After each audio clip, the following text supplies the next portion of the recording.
Bueno, vamos a tratar un tema de muchísima trascendencia, como les dije. El conflicto ambiental es la tensión, es el malestar, es la disputa, es la bronca, es la queja, es el debate, es la amenaza imprecisa aún, pero de un peligro latente que está acechando a la o a las personas involucradas. O sea, el conflicto surge cuando hay algo que molesta, pero que todavía no ha sucedido, ¿no? Para ser concretos. En Córdoba hubo casos así ejemplificadores de conflictos ambientales. La planta de Cormecor, aún en eterna disputa, aunque todavía no se ha hecho absolutamente nada. Reciente, digo, ¿no? La autovía de Punilla, no se construyó nada y se generó todo un conflicto detrás de eso. Un conflicto, ¿por qué? Porque no hubo una falla cierta. O sea, hubo una presunción de fallas posibles si se realizaba la obra. El mismo caso de Monsanto, no se hizo nada en la planta. Fue un conflicto ambiental. Una característica socioambiental, si se quiere eh, hablar correctamente. En cambio, cuando hablamos de problemas ambientales, el problema ambiental es una falla cierta en el entorno. La falla es comprobado, comprobable, es verificado, verificable, es medida o medible, si se quiere, ¿no? O sea, es concreta. Una falla es la contaminación del río Suquía producido por la planta de Bajo Grande, el estallido de el depósito de químicos en Alta Córdoba, tanques de combustibles que han tenido pérdidas en estaciones de servicio, o sea, cosas absolutamente concretas. Vos vas, medís, ves y el daño está producido. ¿Está bien? Eso es un problema ambiental que hay que solucionar. Lo otro es un conflicto. Hay una diferencia entre ambas cosas. Ambas se deben tratar, pero desde distintas perspectivas. Una es una cuestión social, la otra es una cuestión de las ciencias exactas, por así decirlo. No hay que sacarle importancia a ninguna de las dos en absoluto, ¿no? O sea, las dos son absolutamente importantes, pero es muy importante también que el grupo de profesionales actuantes sepa distinguir muy bien de qué se trata, porque si no, no se va a llegar jamás a ningún tipo de solución. ¿Siempre es tan claro esta cuestión? No, en absoluto. Hay una gran zona gris donde uno no sabe si hay un problema o un conflicto ambiental, porque no necesariamente uno lleva de la mano del otro.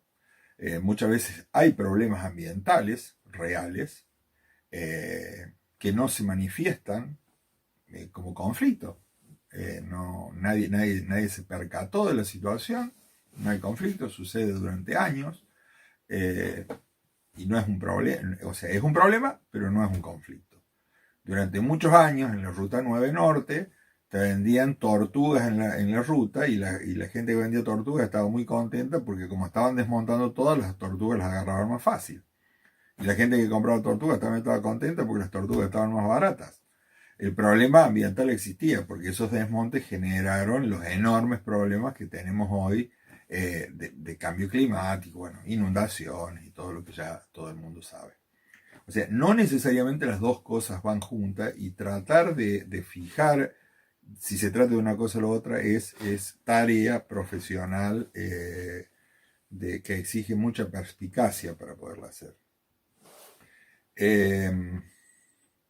En la trinchera cotidiana de la oficina, uno se encuentra con que pueden venir personas, grupos de personas y tienen intereses muy definidos, ¿no?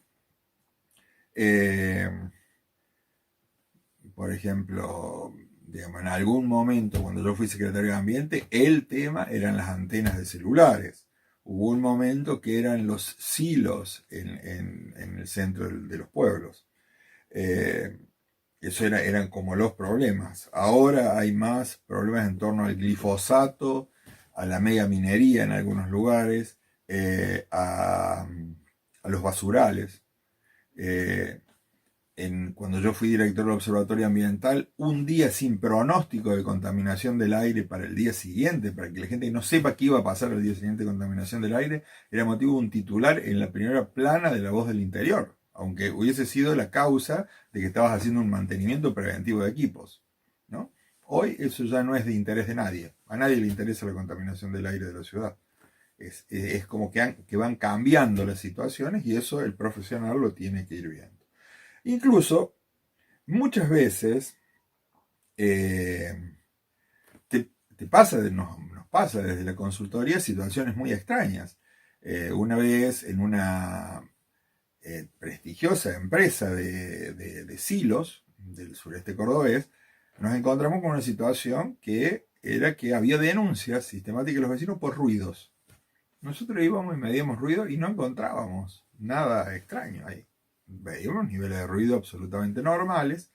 Si bien el ruido es una variable bastante subjetiva, en un lugar muy silencioso, un pequeño ruido genera alteraciones a la concentración, al sueño y demás, sin que ello genere sordera, ¿no? Es un problema que ya vamos a tratar en otro capítulo. Pero cuando nosotros empezamos a ver qué sucedía, vimos que el enorme flujo de camiones y todos los caminos de tierra que allí había, generaba una cantidad de particulados. De hecho, estábamos llenos de polvo nosotros, los equipos se dañaban, era todo un problema. Convencimos a la gente de esa cooperativa de hacer mediciones de polvo en suspensión, aparte de las de ruido, y se dio la siguiente situación. Los vecinos que estaban movilizados con el ruido se dieron cuenta de que su conflicto, que lo del ruido no era un problema, era un conflicto ambiental, lo que ellos tenían que resolver, que la empresa trabaje a ciertas horas para que puedan descansar y demás. Una cuestión social que se debía resolver de alguna manera. El problema ambiental real era el particulado, y allí sí había que trabajar. Entonces fue una cosa increíble, porque el problema estaba soslayado, nadie se había dado cuenta. Cuando se dieron cuenta, ahí se empezó a trabajar el problema. Y lo otro quedó claro que era un conflicto y se lo trató como conflicto. Fue una experiencia realmente exitosa que nos llenó de orgullo el haber podido verlo. A veces no es tan simple o bueno, a uno se le pasa eso, ¿no? Cuando uno habla de conflicto y problema, quizás ustedes estén pensando que yo estoy subestimando la palabra conflicto detrás del problema, porque digo, esto es cierto y esto es una presunción. No, cuidadito, o sea, vayamos a un capítulo anterior cuando hablamos de salud ambiental, yo dije muy claro que la salud no es la ausencia de enfermedad, sino el completo estado de bienestar de la persona. Si una persona está estresada pensando que algo lo va a dañar, esa persona está tan enferma, o sea, siente ese estrés, lo va a enfermar tanto como el hecho físico medible concreto, ¿no? Lo que sí hay que tener en cuenta es que es una categoría distinta y va a exigir una solución distinta. Un conflicto es un terreno de las ciencias sociales. Un problema, como es medible, es de las ciencias exactas. ¿Está bien? Aunque no siempre uno va a tener que separar eso. ¿Y por qué pasa esto?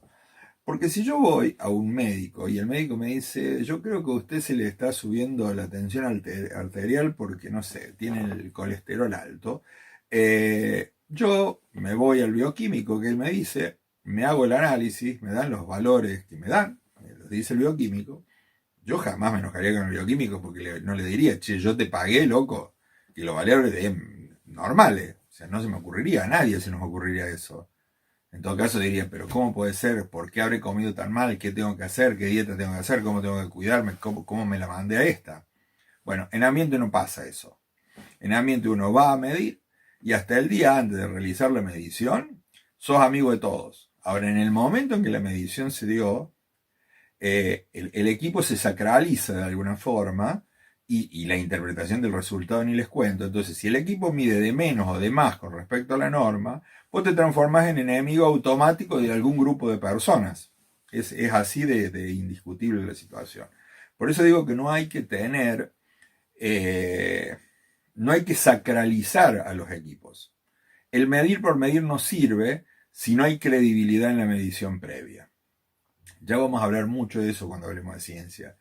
pero hay que sentarse previamente, previo a hacer cualquier medición, cualquier determinación, hay que juntar a las partes enfrentadas y fijar protocolos a donde se trabaje la parte social para llegar a un acuerdo de cómo se va a medir, quiénes son las partes, si se toma muestra, si se toma contramuestra, cómo van a estar calibrados los equipos, dónde van a estar ubicados, qué día se va a medir, a qué hora, todo, absolutamente todo, con testigos, con contrapartes, con lo que haga falta, para que luego cuando el equipo haga lo que nació para hacer, que es medir y darte un numerito, como cuando te subió una balanza, vos decís, quiero pesar 90 kilos y pesar 95, y decís, no puedo subir a pelear entre la categoría crucero, ¿viste? Porque me pasé de kilaje, y la balanza no hizo mal lo que lo sabe hacer, pesar. Esto es lo mismo. Uno tiene que llegar a creerle al equipo, pero a través de un consenso previo, ¿no? A veces no tenemos la necesidad de ese equipo porque estamos en situaciones de conflicto. Las situaciones de conflicto se deben resolver mediante mediaciones. Ahora bien, ¿qué es una mediación? Bueno, una mediación es algo ya un poco más complejo porque primero que los expertos ambientales no estamos del todo formados aún, o no somos lo suficiente para tener expertos mediadores ambientales. Entonces vos tenés que mediar entre las partes. Mediar es juntar a las partes para que ellas se pongan de acuerdo en un método para sentarse y dialogar de entrada. Están enfrentadas, ellas no quieren ni dialogar, están peleados, no se quieren ni ver. La mediación es sentarlos para primero aflojar tensiones, esa es la primera parte. Si te va bien, lo más posible es que termines con una transacción. ¿Son lo mismo una mediación que una transacción? No, nada que ver.